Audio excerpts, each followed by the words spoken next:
İsrailin hədəfindəki İranın ali dini lideri Xamneyi kimdir? Seyid Əli Hüseyni Xamneyi 1939-cu ildə İranın Məşəd şəhərində İran və Azərbaycan mənşəli bir ailədə dünyaya gəlib.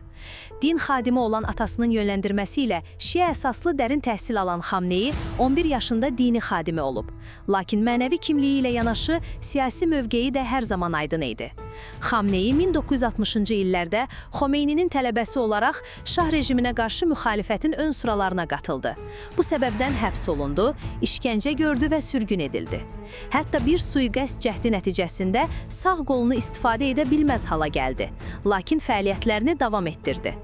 İran inqilabından sonra o sürətlə yüksəldi.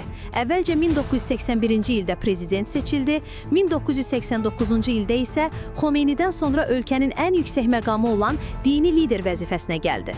Beləliklə, 36 ildən çox davam edəcək hakimiyyəti başlamış oldu. Xamneyi liderliyə gəldikdən sonra təkcə dini deyil, həm də siyasi və hərbi strukturun mərkəzində yer aldı. Xarici siyasətlə bağlı da kritik qərarlar qəbul etdi. Xüsusilə ABŞ və İsrailin bölgədəki təsirini məhdudlaşdırmaq üçün müqavimət oxu strategiyasını inkişaf etdirdi. Bu strategiyanın görünən qolları arasında Hizbullah və Yəmənli Husilər yer alır.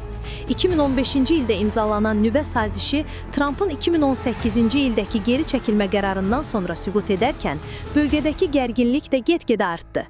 Nəhayət 13 iyunda İsrailin İrana qarşı başlatdığı hücumlardan sonra Netanyahunun işarə etdiyi sui-qəsd təhdidi diqqətləri bir daha Xamneyiyə yönəltdi. Mövcud vəziyyətdə maraq doğuran bir sual var. İsrailin Xamneyini hədəf alması müharibəni bitirəcək, yoxsa böyüdəcək?